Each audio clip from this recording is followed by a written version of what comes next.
হয়তো শাহাদাত নয়তো খেলাফত ইনশাআল্লাহ।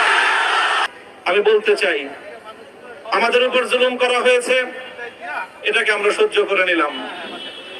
আমাদের ভাইদেরকে হত্যা করা হয়েছে, সেটাও সহ্য করে নিলাম।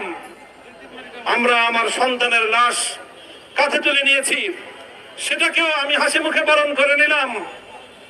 আমাদেরকে অপমান এবং লাঞ্ছনার সব ধরনের ষড়যন্ত্রের সম্মুখীন হতে হয়েছে, সেটাও আমরা হাসি মুখে বরণ করে নিয়েছি।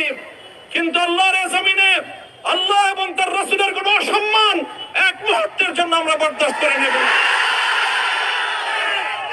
আমরা আমাদের সর্বোচ্চ ত্যাগ এবং কোরবানি স্বীকার করতে প্রস্তুত রয়েছি, জীবন দিতে প্রস্তুত রয়েছি।